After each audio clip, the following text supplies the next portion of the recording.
It is a great pleasure to be speaking with Aryy. She is an indie musician from LA.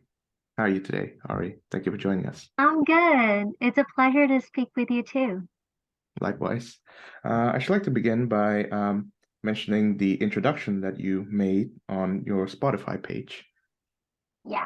Hi, I'm Aryy. I'm a reformed people pleaser, and this is how my villain arc came to be. So, how Yeah. about that?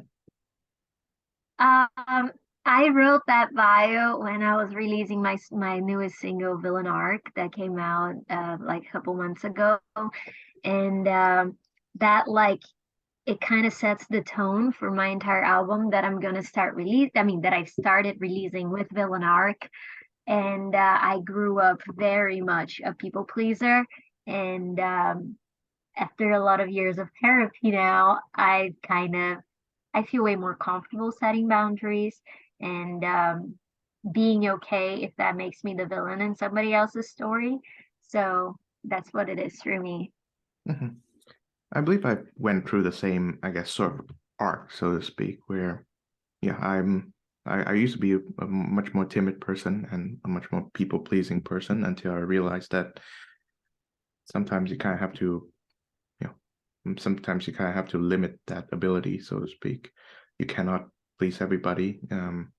Sometimes making other people, I guess, satisfy or, you know, appease is can be costly to your mental and physical well-being.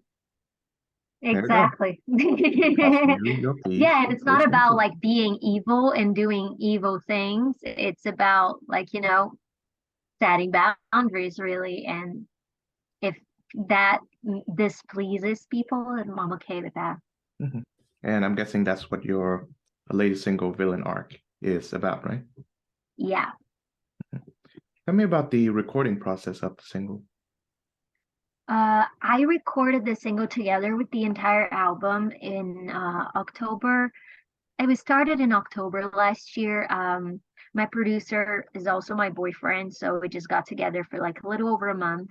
Mhm. And I had already written most of the songs. I had written Villain Arc already fully, but I had written it on a voice memo on my phone.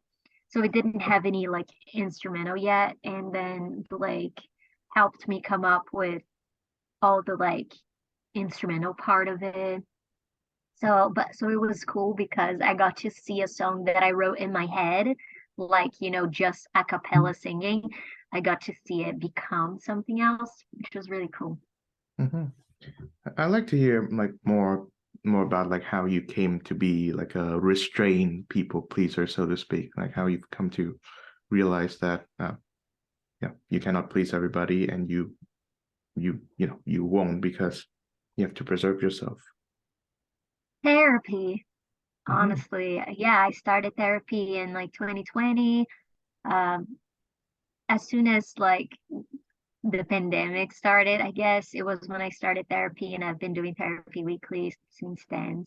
And I think it's just a lot of going through things and working through them with my therapist and realizing why I was, super anxious, super stressed out, super, never feel like I'm enough or like never feel like I'm doing enough kind of things. And so just therapy. Hmm. Yes, and it kind of helps to realize that, sometimes the other people's just demands on you are kind of unreasonable, right? Yeah. And just that, like, I used to like do a lot of things that I didn't want to do just to make people happy. And Oh now yeah. I'm not going to do that anymore. It's kind of like, hey, do you want to come to a nightclub tonight? And I'm like, no, I actually hate nightclubs, so I won't go, but like have fun, Mhm. you know? Yeah, I have not been inside of a nightclub, but when I was going through undergraduate as well as graduate studies here, yeah, there were a lot of parties, and those parties that involve a lot of drinking and loud noises and loud music and loud people. Um, I for some reason I forced myself to go to several of them just because I thought that that would win me more friends, but Yeah. it it sort of didn't. And I wonder if you go through the same issue as this in that you know the you know your personality traits and what makes you happy and what you do to, I guess, in your free time to make you happy and such. Yeah.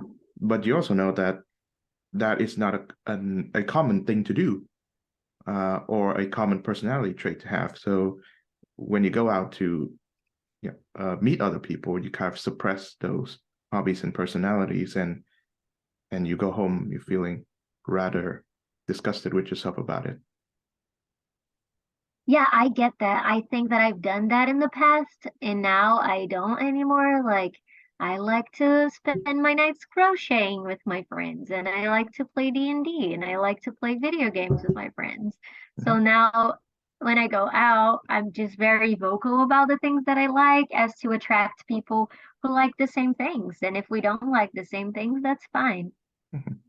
Or you could just make friends that like the same things as you do, or have the Yeah, same I personality think trait. the more vocal we are about the things that we like, the more we attract people who like the same things. Hmm. Yes, and so I like to talk about the upcoming single that you have, which is titled "Welcome to LA." Yeah, Yes, and it's supposed to come out when? June 16th. I Mhm. know it's a little ways out, yeah, but you know how it is being an independent artist. You kind of have to start promoting a little bit early since I do it all myself. Yes. Yeah, I'd like to hear more about like how, a process of from, when you start making a song until it is widely released. Yeah, so for Welcome to LA, it was a similar process to Villain Arc where I basically wrote it on my voice memos, like usually when I'm walking down the street to go to the gym or something, and I'll just sing it on my voice memo. And Welcome to LA, I think it was like that. And then I got home and I just sang it on the piano, just like playing some chords just to make some noise. And it immediately like was one of my favorite songs I had written. I wrote it before Villain Arc. It was the first song that's going to be in the album that I wrote, actually. It's been maybe a couple years that I wrote it already. Mhm, And at the time, I was like, I don't think I can ever release this because all my music so far is ukulele, and this is super different. And then as time went by, I started writing more and more in this style. And then when we got together to actually record the album, I was like, this is one of my favorite songs. I really want to base the album around this theme, like Welcome to LA, Villain Arc. And so it was the same process as Villain Arc as I got in the studio and I sang it a cappella to Blake and he helped build the entire instrument around it. mhm. So, tell me about the upcoming album. Is there like a connecting thread between the songs of it? It's not like a conceptual thing where every song is connected or something like that. It's more of I think what really ties it together is this theme of being, a reformed people pleaser and not really caring anymore if I'm not pleasing you, if I about being nice and being sweet and being, doing everything to please everyone. I think that's a common theme around every song Mm-hmm. that I'm really pumped about. Is more like confident and, you know, Hmm. Yeah, and I think one of the things that people pleasers like ourselves have to go through is that sometimes we want to say things that we think is true, but can upset people, obviously. And when you're around people and you don't you keep yourself from saying them because you think that they might be upset, mm, but you believe that those things need to be said. yeah. Yeah, sometimes things need to be said, and I'm a very straightforward person, so I usually say it. If there's like, I'm not gonna go into somebody's life and be giving my opinion on their life Mm. to them without being asked. But if someone asks, yeah, or if somebody's invading my space, then I'll let them know too. Hmm. Yes, and I think one of the experiences I've had, and I can remember this distinctively, where I make the leap from people pleaser to, I guess, not so, is that there was a time when people watch Marvel movies. I don't know if they still do. I don't know either. I don't watch it. Yeah, me neither.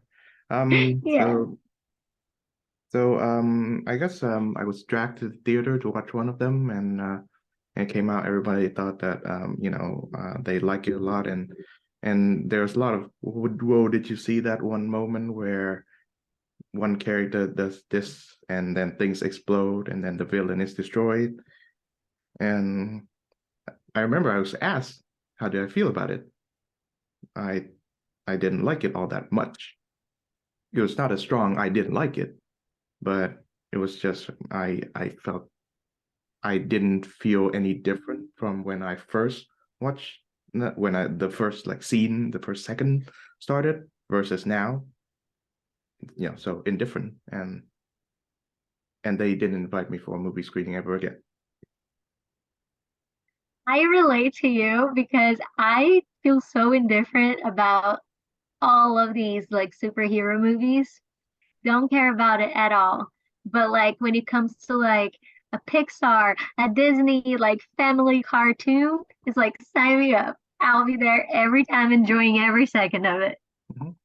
What would be your favorite among the Disney animation films? Oh, my favorite? I don't know. I don't think I have favorites because I also don't, I never rewatch things. So I'm like, I'll watch a movie and I'll love it, but like that's it. I don't really care to come up with favorites, Mhm. but I like most of them. I can't think of like a Disney Pixar movie that I'm like, oh, I don't like this one. I Mhm. usually just like them all. Mhm. I have two favorites. There's the 2D animated one, that being The Emperor's New Groove. I thought it was Mm. great. Like you know, a king who likes music. That's really always nice. And who's that guy who voiced Kronk? Patrick Warburton. He's one of the great comic actors. Mm. And also Ratatouille. That's a Disney Pixar movie. Um, Yeah. in that opening scene where one of the great like five-star Michelin star chefs, Gusteau, he got a criticism of his food so hard by this critic Anton Ego that he literally died from it. And that My memory's shit. I mean, I don't remember it. I remember I liked the movie. I don't remember like scenes. and well, that was the opening like narration, but but it is but it reveals sort of like a soft point of mine that I'm sure you can sympathize with, in that because I'm a people pleaser, I tend to like overreact whenever someone says anything not so nice about me. And I thought, oh Hmm. my God, what did I do? Like, I do have to change my entire personality in order to do so. But I once I realized that that is one person's opinion and not the consensus. Yeah, I get that. I think I felt more like it in the past, and now it's like I remember the day somebody said that I was mean, and I was so happy and proud of myself for it because it didn't mean like I was evil. I was purposely trying to destroy this person's life. I was just like not putting up with their shit. And so they're like, oh, Ariel's mean. So I'm like, oh, I'm proud of myself. I don't care that they think I'm mean. Yeah, and one thing that kind of like grinds your gears when you become like a reformed people pleaser, so to speak, is that they come up to you and they say, "Oh, you used to be so nice." Yeah. I'm like, I used to actually be so anxious to be nice to you, you know? So I used to be so unhappy with myself to make you feel like I was nice. So, and I think that I'm like short and people tend to think I'm like this nice, sweet girl, whatever. And I'm like, bruh. And then they don't respect me, walk all over me. So I'm kind of done, you know? Oh yeah, yeah. So, what would you say to someone who's still in that like absolute people pleaser phase? Honestly, like therapy. Therapy has been great for me. Maybe like if you have the chance to work together with a therapist and realize where this is coming from in you and how you can make yourself happier, more at peace with yourself. Like, Of course, yeah. So how's living in LA feel like? Um, I mean, Yeah, if you I heard the little snippet of Welcome to LA, it has its ups and downs. I've been living in LA for almost 4 years now. In July, it's going to be 4 years. And whenever people ask me how I feel about LA, my response is, I like the weather. Because that's it. Like, I'm very lucky that I've made very good friends here and very real friends, and I have very good people around me. But it's definitely been a challenge compared to other places I've lived before in my life. Like, I came from New York to LA, and even though I was in New York for only 1 year, the difference was massive. And I'm from Brazil originally, and I think people in Brazil are very much more like a real community. I don't know. And I had my friends since like forever there. And then in New York, in just 1 year, I made a lot of friends, a lot of real friends, a lot of people that like I felt so like actually fulfilled by, being around them and stuff. And in LA, it's been more challenging, weeding through people to be like, oh, I've had my friends here since I moved. I got super lucky that I made a very good group of friends, but I do have to kind of like every person I meet, it's just harder to get to that level of friendship and get to that. Are you trying to use me to climb the social ladder? Are you just interested in something I can provide you? Are you talking shit about me behind my back? Like, I don't know. Mhm. LA's my experience with people in LA has been very sobering in a way that it's like I used to be very naive. I used to always trust everyone first until they proved me wrong. And LA got me being very skeptical and being like, whenever I meet someone, I don't expect the best anymore. I expect the worst, and they have to prove me right, which is a terrible way to live. Like, I don't want to live like this. Like, I don't want to feel like this, but it's just the reality for me right now, personally. Mhm. I wonder if you're familiar with that classic Hollywood movie, Sunset Boulevard. I don't know. I don't think so. It's a pretty old movie. It was made before either of us were born. But the whole idea of it is that it focuses on a former film star, an actress named Norma Desmond, and she before uh, there was a time when she was like the at her prime of her career, and now she's like disillusioned and casts away and live and yeah, just recluse, a recluse. She only like stays in her house and whatnot. And there was there was a guy who was like a fan of hers, and he's like an up and coming screenwriter or something, and he wanted to write a movie about her. But then at the end of the movie, she realizes he's just another fraud who wants her attention and affection like everybody else. So it was I think it was the not really the first, but certainly the most well known among the I'm disillusioned by life in LA. I this is this is just a place of broken dreams and such. But Yeah. mhm, Yeah, I gotta watch it. I don't think I'm from Brazil, so like some things that might be very popular here just weren't popular there, so I didn't grow up with it. yeah. So yeah, tell me about growing up in Brazil. It was great. I love Brazil, born and raised. I moved to the US when I was like 24. Oh, wow. So I lived my whole life basically in Brazil up until the last 5 years. And I love it. I miss it constantly. I miss my friends. I miss my family. I miss my country. But at the same time, it I always had this like American dream, and I had the opportunity to come here.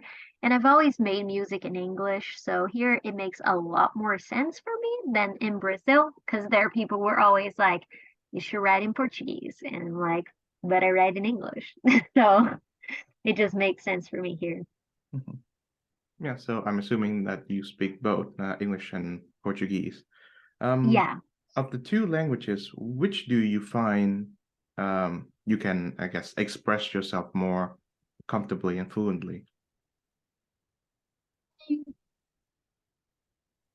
It's hard to say because, like, if for example, my therapist is Brazilian and we do it via Zoom because I feel like I can express that kind of, you know, conversation in Portuguese better.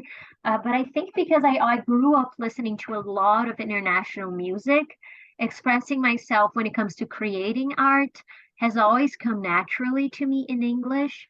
Um, and when I'm by myself, I talk out loud to myself all the time, and I mix English and Portuguese. So it's hard to say. There are some things that I can only express in one language, and some things that I can only express in the other. Mhm, And my brain is just a mess. So I can't really tell.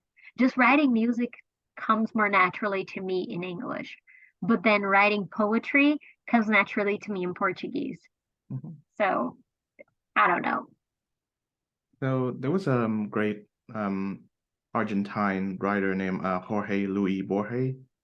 Um, he in during one of his interviews, he said that of the two languages, Spanish and English, although he writes mainly in Spanish, he said that English it's a lot more expressive a language, and that he prefers English as a means of I guess Hmm. uh, linguistic expression because he says you can say more things in English. And I certainly can feel the same thing with, you know, being a bilingual who speaks one other language than English, which is Vietnamese. It's a language of my home country, and I certainly feel like English has a lot more to express if you've learned to master it than Vietnamese itself. I feel the opposite. I feel Mm, like in Portuguese, our grammar, our vocabulary is so extensive mhm, that I can't. That's why, like, when I'm talking about therapy, when I'm talking about talking to a friend, writing poetry in Portuguese, I feel like I can talk way more deeply about anything. Um, but then when it comes to making music, I don't know why. I like to write in English. mhm.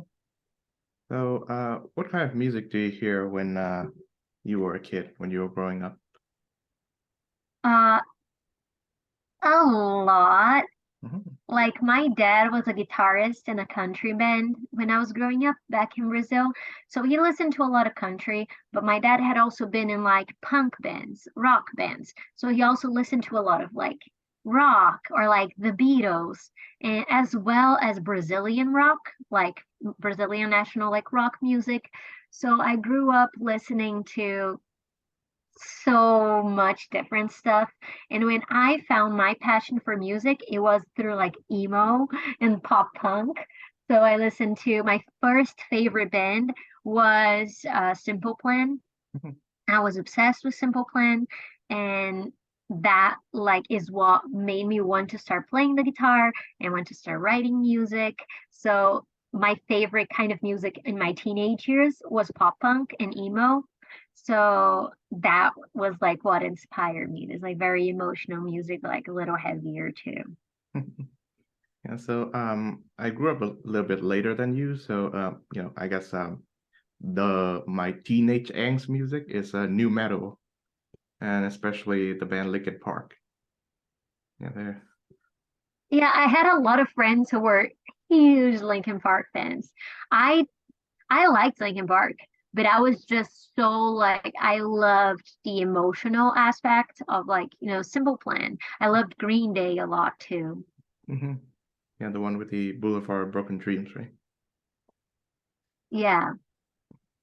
Yeah, they have a few like great songs I like. Most of them comes from that American Idiot album too, and I wonder if you've seen a Yeah. musical based on that album. I have not. Unpopular opinion, I hate musicals. I don't watch musicals ever. It drives me insane when there's no actual dialogue and it's just singing. Mhm. So I have not seen it. I see.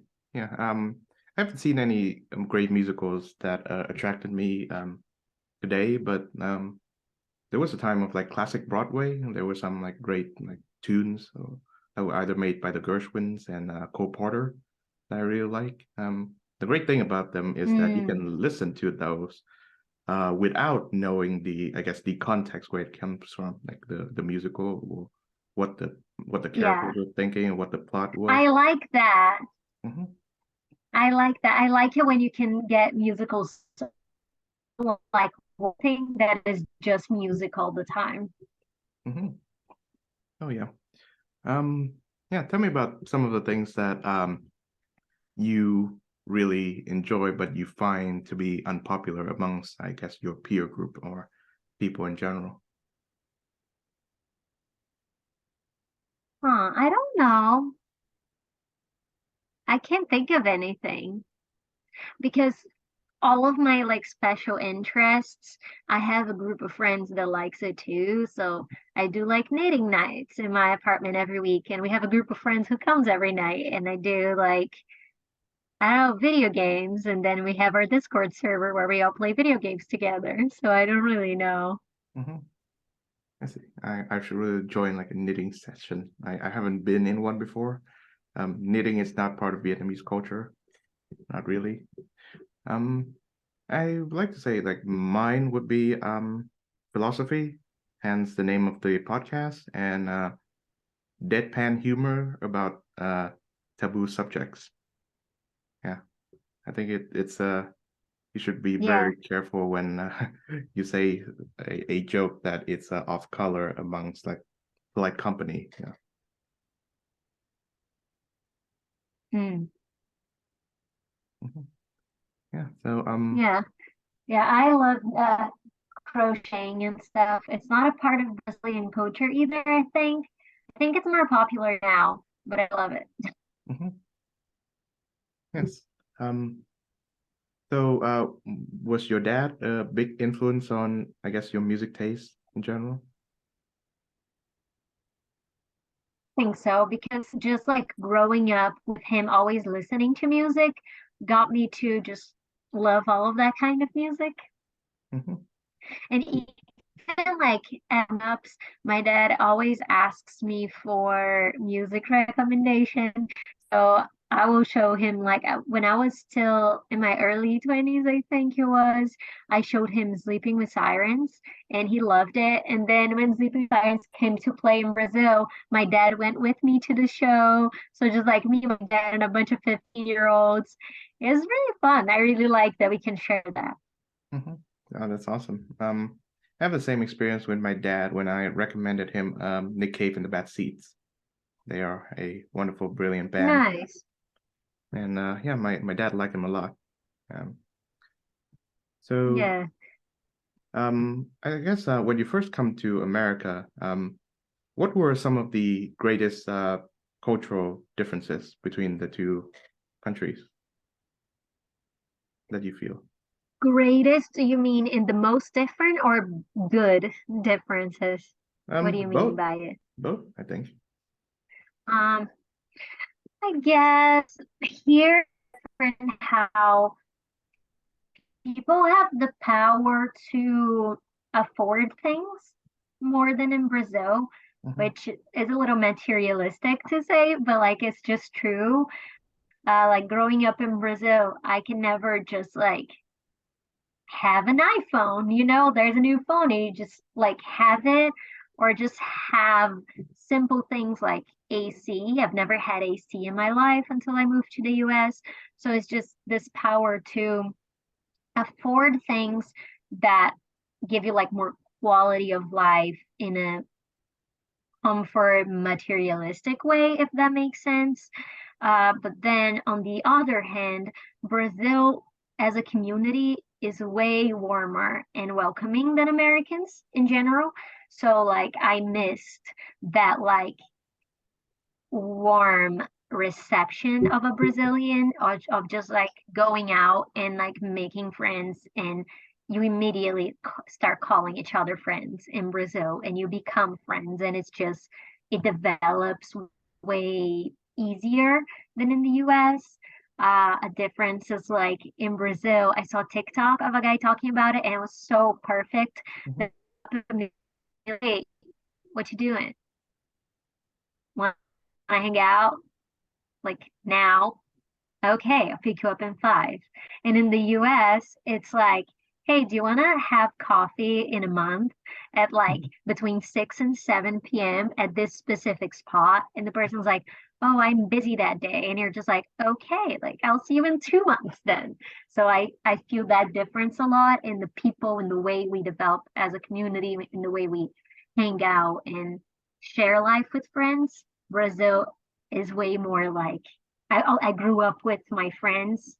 That we would always just hang out without notice, and I miss that kind of stuff. But I also like the way that I can, like, have AC, have I don't know, instruments that I like to play that I was never able to afford before. Mhm. Yes. So I haven't been to America, but for 4 years of my undergraduate studies, I went to Canada. And I guess Hmm. there are close enough, I guess, similarities between Canadian and American culture, despite what my Canadian friends have to say. But I think the difference is that the weather is much better in that I grew up in Hanoi, right, which is hot and humid. And in Canada, the weather is, at least during the summer and the spring months, it's cooler and warmer and much more enjoyable. Yeah. Hence, and I cannot tell you how much I relate to your idea about like, when you hang out with friends, it's like making a doctor's appointment. Um, Yeah. yeah, I remember when I was in high school, there were like rare instances where I do get to hang out with people. It happens spontaneously, like someone just had a Mm. plan to do something, and on 1 or 2 occasions, I was like rope in it, and sometimes I kind of enjoyed it. But here when you want to do something with people, it's a lot of scheduling and planning and all that beforehand. And I know that the city where I come from is Hanoi. It's known to be a very busy one. It's like New York Yeah. of Vietnam. But people do still have like spend time or have time with like for and with other people, like just for leisure. Yeah. But when I was in Canada, I was not in a very busy town at all. Um, 90% of the time, no one really has any time to go for coffee or just to chat. And Yeah. for that reason, I felt much lonelier um, in Canada rather than in Vietnam, even though I didn't have any friends in Vietnam either. Um, and it is still the same thing in Austria, really. Yeah. How long have you been in Austria for? I was here since the late October, but I'm planning to move to Hungary, really. I got accepted Oh, to school cool. there. Where? Hungary. No, I mean, where I've been to Hungary. I actually did an exchange program there, and then Hmm. I visited Vienna for a weekend. I love Oh, wow. Hungary so much. I was in Budapest. Oh, of course, that Budapest, obviously. Yeah, Yeah. Tell me about your trip to Budapest, Hungary. it was incredible. I was in college. It was like 2013, if I'm not mistaken, and I was working for this organization in college called ISEC. Have you ever heard of it? Please tell me. So it's a student organization, nonprofit, and we just organize like cultural exchange programs because the way that like ISAC was founded, it was during the Second World War, if I'm not mistaken, and it was some countries in Europe were like, why are we fighting? It's because we don't understand each other's cultures. So they started doing cultural exchange programs, and that's Mhm. kind of like the utopia for ISAC. And I was working for them in my college, and then I got the chance to do a cultural exchange program in Budapest, and I was there for a couple months. And I was in a school in Pest, and I was helping the English teachers um, in this school that went from like 7 years old until like 21 years old because they were like a technical school too. And we were like teaching Brazilian culture, but also English. and learning about Hungarian culture. So the kids would do like presentations and we would discuss like geopolitical themes and just practice like that. It was amazing. I love Hungary so much and I can't wait to go back. Mhm. Yes, and I share your love for Hungary because admittedly when I was in Vienna, I did felt overwhelmingly lonely. And when Yeah. I first visited Budapest, that was in Christmas of last year, I thought myself that I didn't like it, but my aunt lives there, so she wanted me to visit Mm, her.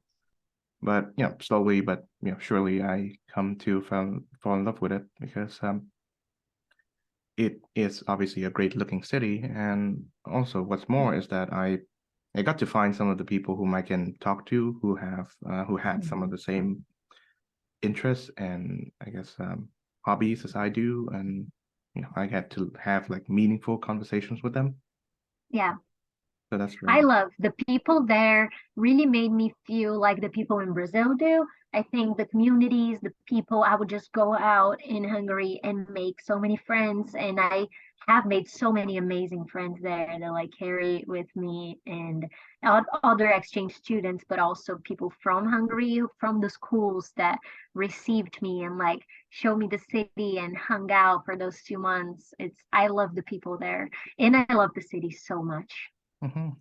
And of course, I'll be there in the next year or two. So, if you have the chance to come by, either for music reasons or just to hang out, then Yeah. yeah, let me know. Oh my God, I would love to. Just hearing about it, I'm like, I can already see myself there. I miss Budapest. I can't wait to go back. Of course, I look forward to when we finally meet in person. Yeah.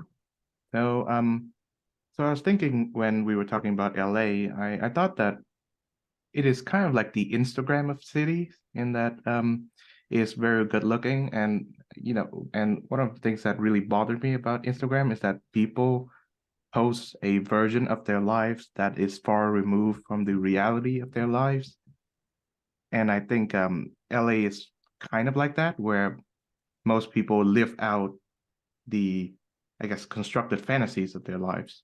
And obviously the disillusionment comes from the fact that you cannot continue with that fantasy and real life kicks in and you meet with one or two disappointments along the way. I heard stories about like how when someone was denied entry into a nightclub, she shows her Instagram page and it has like a what's it the check mark, Uh, and it says that yeah. I'm famous. It's like the internet age version of Do you know who I am, right? Yeah. I've never heard of that, but like I do feel like you said LA feels like an Instagram city, even in the way that the idea of LA is like the beach, the palm trees, the mountains. But then you're living in an area where no matter where, unless you're like in Santa Monica, in Venice, you're at least 40 minutes drive from anywhere. So I hate it. I hate driving. I don't even have a license in this country. And I public transportation here sucks. So it's like I'm in LA, but I live in the valley. I can't see the ocean or the mountains. I don't remember the last time I was at the beach here. So it's like it's the idea of the city isn't really what it's like on a day to day. Mhm. Yes. Yeah. And I wonder in your upcoming album, which you kind of have to tell me the title of, or the working title of, is how should I put it?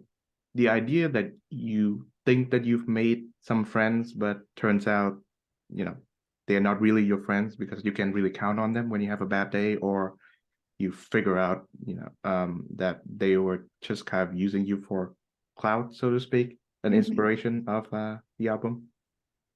Um, So I can't share a title yet. It's too early for that, but I'm very lucky that I have made real friends here that I can count on, but I've also encountered the other type, and that is definitely a theme like Villain Arc, like Welcome to LA is very much that. It's like realizing that these people that I thought were my friends were just using me while I could serve a purpose to them, and then they move on to the next big fish that can help them, Mhm. you know, further their career. Yeah. I think I detected a lot of careerism, not just in the LA sphere, but in academia too, where I'm a big fan of learning, but Hmm.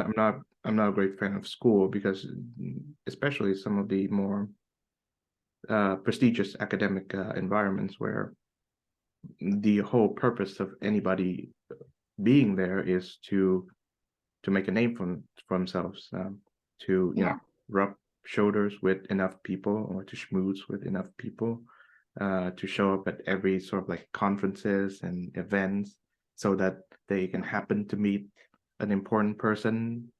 And yeah, this happened in my current school too, so that's among the reasons why I moved to a different one.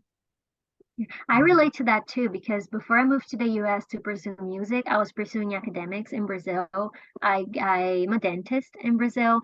I did masters after doing just research and stuff.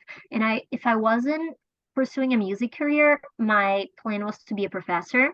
Mhm. And I hated the politics and the academics too, and see just people sucking up to shitty professors to try and get, opportunities, and you can only get a job at that awesome university if you've been sucking up to someone for years, and that's not really my style. So I also, when I moved to the US, I had gotten into a PhD program, and I had to choose between, am I going to go through with my PhD, or am I going to move to the US and pursue music, which is what I ended up doing, but it's the same thing. Yeah.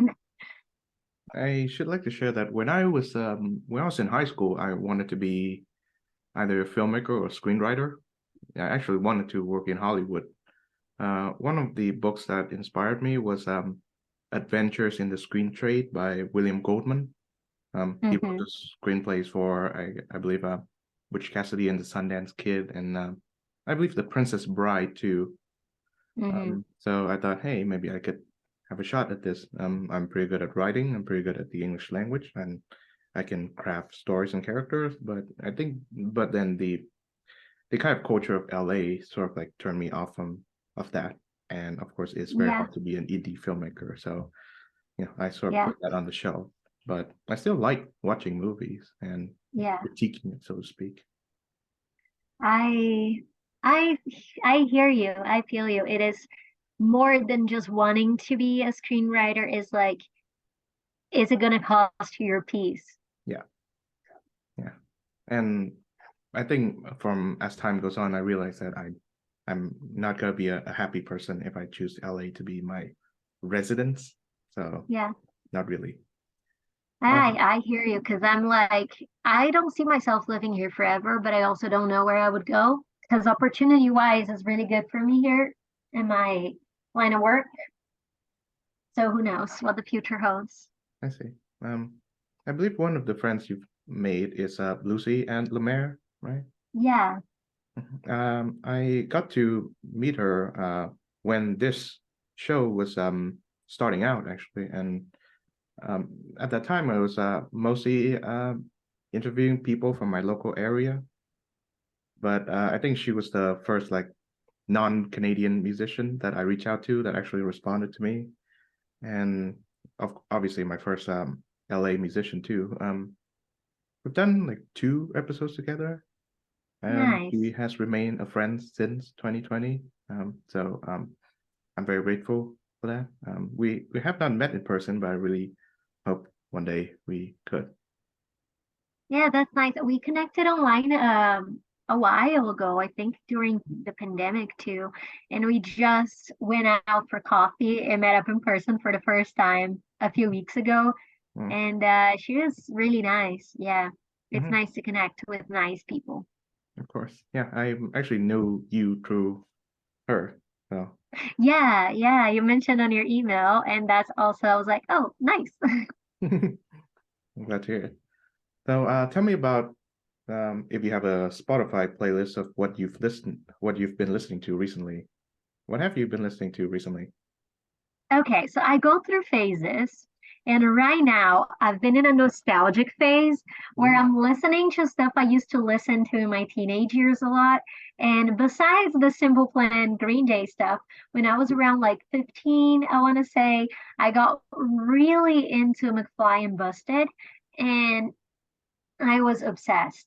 And I don't know like why, but for even for the past year, I think, whenever I get in the car, whenever I am gonna listen to music, I found a Spotify playlist that somebody made adding all McFly and Busted songs. So I'll just listen to McFly and Busted and feel nostalgic. And that's all I've been listening to Tell me about that band, McFly and in Busted. yeah, tell me about Yeah, it. so McFly, they're all from the UK. Busted is from the UK, McFly's from the UK.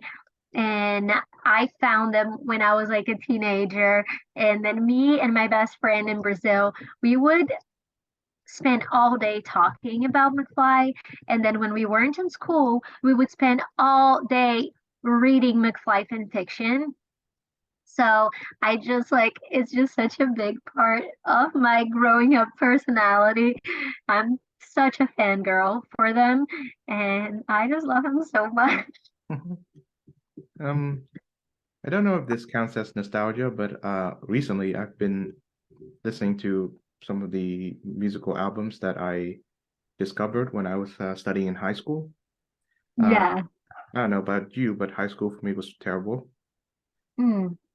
Um, so one of the main things that actually, in some way, saved me from, you know, from going mad was some of the music that I've discovered. Among them, the first one being Neil Young. I've come to a few weeks ago. I returned to one of his albums that I have not listening to in years. 1970s is After the Gold Rush, Mm. and it has some of the best like folk melodies and lyrics you've ever heard. And another one is the band REM. Um, I it's I guess the way that they make me feel is very much hard to describe, but Hmm. it's a kind of like a mix of longing and uh, bittersweetness, but also a kind of nostalgic happiness. I guess one of their songs, "Night Swimming," perfectly evokes that. And yeah, I Mm. listened to them a lot when I was in high school too. Yeah, it's nice because even when high school could be like a bad place to be in, I think when we're young, our worries are so different than now that anything that brings me back to that time, even though when I listen to some very sad music that I used to be very sad about listening to growing up, it brings me a sense of safety. I don't know if that makes total sense, but that's how I feel. Yeah, I can certainly understand that. Yeah. I think And I had my high school for me, it wasn't horrible. Like, because I had my group of friends that we were very close friends and we still are till this day. So I feel so lucky that I had them and we were like the alternatives, the emos, the whatever.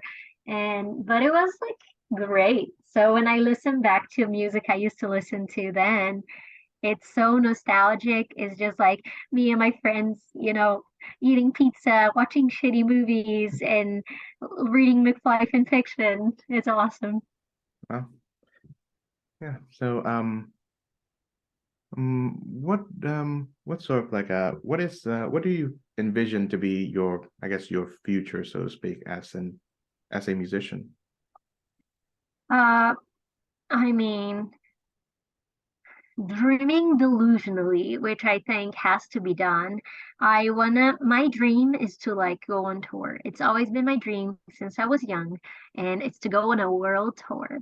So that's like what I want to do. I've never even been on a regional tour. I've never been on tour, and my dream, what I would like for my career is to just live playing shows and making music. It's my favorite thing to do is to play shows and write, and that's what I'm working towards. Well, I hope it happens. And of course, when you do, um, Central and Eastern Europe is certainly the destination for it. Vienna, Budapest, and the Yeah. whole surrounding areas. Oh, I would love it. I love it there so much. I love it there so much. Um, Tell me about some of the artists and persons in your life who has inspired you. They don't have to be musicians, of course. I think, first of all, my dad. I know it's cheesy, but it's true. And then I have like three female musicians that have been a huge inspiration for me since I was an early teen. And they are Lights. She's a Canadian singer, and she's huge inspiration for my album too. She's been one of my favorite artists since I was a teen, and a great, like, strong female role model in the music world to me, as well as Cassidy Pope. I love her so much. And she was in a pop punk band called Hey Monday, and now she's not in a band anymore, but like she still makes music, and such an inspiration for me as a young girl to see like a powerful female lead. And Juliet Sims, I was obsessed with her too, like her voice, her deep, cutting, gutting lyrics, and just powerful female, yeah, Mhm. musicians for me, Oh, huge inspirations. mhm. I think my this is a very unconventional pick, but Andy Kaufman is a great inspiration for me.